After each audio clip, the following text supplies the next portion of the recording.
हे बघा, ज्या लोकांनी मनोज जरांगेंना पाठिंबा द्यायला मुंबईला गेले, आमदार खासदार, त्या माणसांनी ओबीसी आरक्षणाबाबत आपली भूमिका जाहीर करावी, त्यांच्या पक्षाने जाहीर करावी। आणि दुसरा मुद्दा, महाराष्ट्र सरकारनं ओबीसी आरक्षणाला धक्का लागत नाही असं वेळोवेळी सांगितलंय, तर तो कसा धक्का लागत नाही याचं उत्तर आम्हाला येऊ घातलेल्या 2 दिवसात महाराष्ट्र सरकारनं द्यावं, असं आम्ही दुसरा ठराव मांडलेला आहे। तिसरा ठराव ॲडव्होकेट मंगेशजी ससाने मांडतो। या संदर्भामध्ये गेल्या 2 ते 3 दिवसापासून मुंबईमध्ये मनोज जरांगेंचं जे आंदोलन चालू आहे आणि ओबीसी मधून आरक्षण देण्याची मागणी त्यांची होतीये आणि त्यांना पाठिंबा द्यायला सर्व पक्षीय आमदार खासदार तिथं उघडपणे भूमिका घेतात आहे।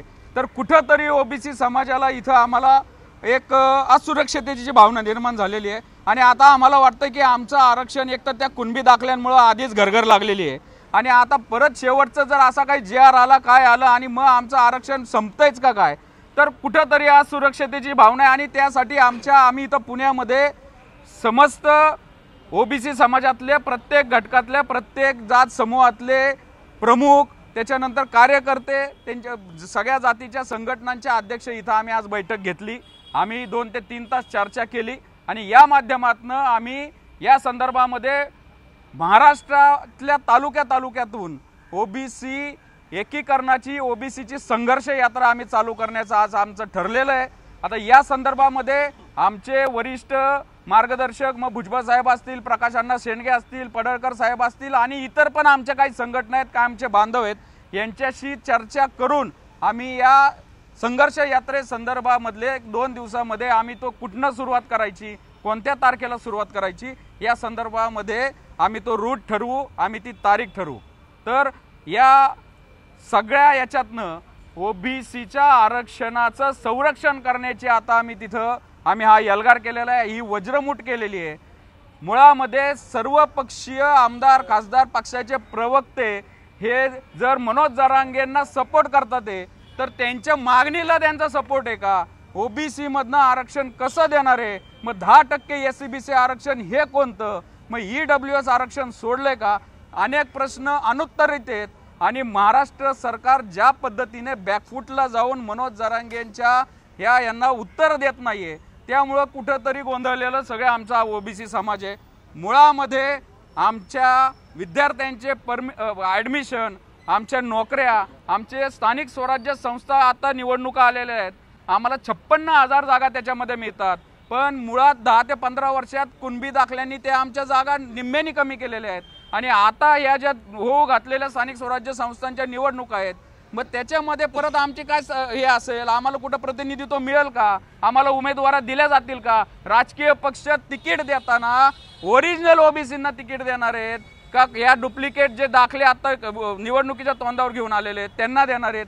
हे सगळे आमचे प्रश्न आहेत। या प्रश्नाबाबत सर्व पक्षांच्या नेत्यांनी, पक्षाच्या प्रवक्त्यांनी उघड भूमिका आणि ती पण जाहीर आणि ती पण पब्लिश करून आमच्या महाराष्ट्रासमोर ओबीसींसमोर आणली पाहिजे, अन्यथा येणाऱ्या या स्थानिक स्वराज्य संस्थांच्या निवडणुकामध्ये आम्ही स्पष्ट आणि रोखठोक भूमिका घेणार आहोत।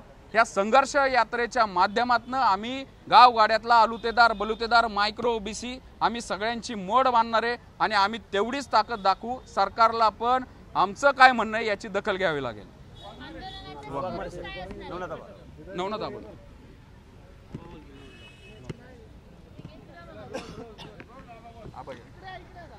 आजच्या बैठकीमध्ये असे अनेक 6 आमचे ठराव झालेले आहेत। या ज्या गेल्या 2 वर्षापासून ओबीसीचं राजकीय अस्तित्व संपवण्यासाठी जो सर्वच प्रस्थापित मंडळीनं डाव रचलेला आहे, ज्यामध्ये सर्वच पक्षातील शरद पवारांपासून तर एकनाथ शिंदे असतील किंवा अजित पवार असतील आणि त्यामध्ये उद्धव ठाकरेंच्या पक्षाचे सुद्धा अनेक आमदार खासदार, म्हणजे सर्वच पक्षाचे आमदार खासदार मंत्री त्या जरांगेच्या पाया पडतात आणि ओबीसी म्हणजे तुम्हाला जरांगेच्या मागणीला आमचा पाठिंबा आहे म्हणतात। आणि इकडे ओबीसी मध्ये आल्यावर म्हणतात आमचा ओबीसीला बी पाठिंबा आहे, पण त्यांनी स्पष्ट केलं पाहिजे ओबीसीतून द्यायचं आहे त्या ओबीसीच्या आरक्षणाला धक्का न लावता पाठिंबा दिलाय, परंतु जरांगेच्या मागणीला पाठिंबा आणि जरांगेची मागणी स्पष्ट आहे. जरांगे फक्त ओबीसीतूनच आरक्षण मागतोय, कारण आत्ताच नुकतंच त्याला SCBC मधून सुद्धा आरक्षण दिलं, त्याच्यासाठी उपसमिती सुद्धा नेमलेली आहे आणि त्यांना सवलती दिलेल्या असताना सुद्धा जरांगेचा हट्ट आहे की ओबीसी मधूनच आरक्षण मिळालंय आणि हे पूर्ण आमदार खासदार मंत्री त्यांना जाऊन भेटून त्यांना पाठिंबा देण्याचं काम करत असेल तर ओबीसीचं अस्तित्व धोक्यात आहे. यासाठी आजची ही व्यापक बैठक, खरं तर ही सुरुवातीची बैठक आहे, परंतु या बैठक झाल्याच्या नंतर आज आम्हाला नक्कीच ह्या पूर्ण महाराष्ट्रातून आमचे प्रमुख मंडळी या प्रमुख स्वयंसेवक यामध्ये आलेत, समन्वयक आलेत आणि त्यांनी नक्कीच आम्हाला सांगितलं की आपल्याला संघर्ष यात्रा काढायची आणि ही संघर्ष यात्रा नक्कीच आमचे देशाचे सर्वोच्च नेते आमदार भुजबळ साहेब असतील, आदरणीय बाळासाहेब आंबेडकर असतील, वडेट्टीवार साहेब असतील, आमचे ओबीसी मधील सावे असतील, गोरे असतील, दत्तामामा भरणे असतील, पडळकर साहेब असतील, आमचे पंकजाताई मुंडे असतील, धनंजयजी मुंडे असतील, या सर्व आमच्या आणखी काही जे ओबीसीचे आमदार मंत्री असतील यांची आम्ही भेट घेणार आहोत आणि या सर्व नेत्यांचे चर्चा करून आम्ही संघर्ष यात्राची तारीखच सुद्धा लवकर जाहीर करू आणि ही संघर्ष यात्रा या राज्यामध्ये 55 ते 56% असणारा ओबीसी समाज म्हणजे तुम्ही जरांगेच्या 12 ते 15% असणाऱ्या जरांगेच्या आंदोलनाला तुम्ही घाबरता आणि जर त्या आंदोलनाला घाबरून जर राज्य सरकार ओबीसीच्या पाठीत खंजीर खुपसत असेल तर या 55% ओबीसींची संघर्ष यात्रा माळेगावच्या खंडोबाहून तर ती मुंबईपर्यंत जाईल आणि ती राज्य सरकारला झेपणारी नसेल. कारण आम्ही आजपर्यंत बघतोय राज्य सरकारमधले तत्कालीन मुख्यमंत्री एकनाथ शिंदे मागचे त्यांनी आम्हाला असंच ओबीसीच्या आरक्षणाला धक्का न लावता आम्ही आरक्षण देतोय, ओबीसीला कुठलाही धक्का न लावता त्यांनी आमच्या 58 ते 59 लाख बोगस कुणबी नोंदीद्वारे ओबीसीच्या पाठीत धक्का नाही बुक्का घालण्याचं काम केलंय. त्या माध्यमातून आम्ही नक्कीच हे ओबीसी मध्ये जनजागृती करून येणाऱ्या स्थानिक स्वराज्य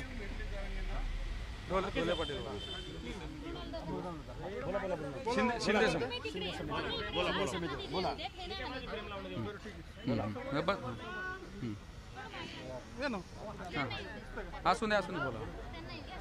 बाबा काय प्रश्न होता? शिंदे समिती भेटलेली आहे. कुठली न्यायमूर्ती? हा, त्यांची भेट घेतलेली नाही. मला खरं तर प्रश्न असा आहे, एक तर आज महाराष्ट्रामधल्या तमाम ओबीसी नेते कार्यकर्ते या सगळ्यांनी आज येऊन एक ठरवलेलं आहे या पुण्याच्या पुण्यभूमीमध्ये की मनोज जरांगे याचं जे बेकायदा आणि घटनाबाह्य आरक्षण आहे, जी मागणी आहे, जे आंदोलन चाललंय त्याला तोडीस तोड उत्तर द्यायला हा ओबीसी महाराष्ट्रातला सक्षम आहे आणि आता संघर्ष यात्रेच्या माध्यमातून आम्ही त्याला ते उत्तर देऊच. पण आम्हाला सरकारला जे सांगायचं आहे की सरकार ज्या पद्धतीने पायघड्या घालतंय त्यांना मला आत्ताच कळलं की शिंदे समिती एकनाथ शिंदे सरकारने सुरू केलेली ही शिंदे समिती त्यांना जाऊन भेटली आहे. मला खरं तर कळत नाही की त्यांनी जे दाखले द्यायचे किती प्रकारचे दाखले, ही एसटीला सवलत नाही, एसटीला सवलत नाही, ओबीसी व्हीजेएनटीला सवलत नाही, फक्त एका समाजासाठी तुम्ही दाखलेच्या वर दाखले वाढवत चाललेला आहात आणि 6 महिने शिंदे समिती 6 महिने एक्सटेन्शन घेऊन असे काय नवीन पुरावे क्रिएट करण्याचं काम करते, कारण पुरावे तुमच्याकडे नाही आहेत हे सिद्ध होतंय. दुसरी गोष्ट म्हणजे सरकारने यांना वंशावळ वाढीसाठी बनवण्यासाठी पण सरकारी समिती नेमली आहे. मला खरं कळत नाही या महाराष्ट्रातल्या किंवा देशातल्या एसटीला त्याची वंशावळ स्वतः बनवायला लागती, एससीला त्याची वंशावळ स्वतः बनवायला लागती, ओबीसी व्हीजेएनटीला स्वतः वंशावळ बनवायला लागती, पण या समाजाला त्यांची वंशावळ बनवता येत नाही का बनवता येत नाही? तुम्हाला माहिती नाही का तुमचे पूर्वज कोण होते? त्यामुळं शिंदे समितीने जे केलंय हे बेकायदा काम आहे. शिंदे समितीला कुठला आर्थिक आधार नाही, कुठलाही कायदेशीर आधार नाही, कुठलाही घटनात्मक आधार नाही. त्यामुळं आमचं या सरकारला मागणं आहे की तुम्ही मराठा समाजाच्या काय मागण्या असतील ते मान्य करा, तुम्हाला काय करायचं ते करा, पण या ओबीसी कडे दुर्लक्ष केलं तर हा महाराष्ट्रातला ओबीसी सहन करणार नाही. सगळे नेते तुमच्या सोबत आहेत, पण मात्र भुजबळ आणि बाकी नेते आहेत ते कालपासून कोणीच बोललेलं दिसत नाही. हे बघा, ते बोलतील, निश्चित बोलतील, ते मंत्रिमंडळात बोलतील, ते हाऊस मध्ये बोलतील, ते बोलत नाहीत याचा अर्थ असा नव्हे की त्यांचा ओबीसीच्या या चळवळीला विरोध आहे. त्यामुळं कृपया असा कुणीही गैरसमज ओबीसी बांधवांनी करू नये आणि आमच्या विरोधकांनी करू नये. आमचे नेते बोलत नाहीत म्हणजे त्यांचा या गोष्टीला विरोध आहे असं कुणी सांगितलं तुम्हाला? बोलतील, योग्य वेळी बोलतील.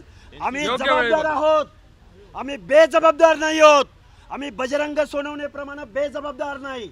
आमची माणसं जबाबदारीने वागतायत, ते संविधानिक पदावर बसलेले आहेत, त्यांनी शपथ संविधानाची घेतली. त्यामुळं कुठं बेजबाबदार वागायचं आणि कुठं जबाबदार वागायचं हे आमच्या नेत्यांना माहिती आहे. त्यामुळे जास्त काळजी करू नका, योग्य वेळी योग्य भूमिका घेतली. तुम्ही त्या सगळ्या नेत्यांशी संपर्क साधला आहे का? आजच्या बैठकीबाबत त्यांना काही सांगितलं होतं? नाही, आता आम्ही आजची जी बैठक झालेली आहे आपल्या मीडियाच्या माध्यमातून समजेलच, पण आम्ही या संदर्भामध्ये अधिकृतरित्या त्यांच्याशी संपर्क साधू. जी काय आमची चर्चा झाली त्या चर्चेचा सगळा सारांश आम्ही त्यांच्या कानावर घालू. आम्ही त्यांची भेट पण घेणार आहोत आणि ही संघर्ष यात्रा कशा पद्धतीने काढावी याचं मार्गदर्शन आम्ही नक्कीच त्यांच्याकडून घेणार आहे, कारण की त्यांच्या मदतीची आम्हाला नक्कीच गरज असणार आहे, मार्गदर्शनाची गरज असणार आहे. किती संघटना बघा आजच्या संघटना आहे, बघा आहे बघा संघटना, आमच्या संघटना आमच्या जातीच 400च्या पुढे आहेत. त्यामुळे जातीची संघटना बघितली तर आमच्या 400 संघटना आहेत आणि कुठल्याही अरे नावं मी वन टाइम सगळ्या जातींची संघटनांची नावं सांगा जे जे आज उपस्थित सगळ्या संघटनांचे पदाधिकारी आहे. जिथं 12 बलुतेदार संघटना आहे, समता परिषद आहे, यशवंत सेना आहे, नाभिक संघटना आहे, वंजारी महासंघ गोंधळी संघटना आहे, वंजारी महासंघ आहे, सोनार समाजाचे सोनार सुवर्णकार येऊन गेले,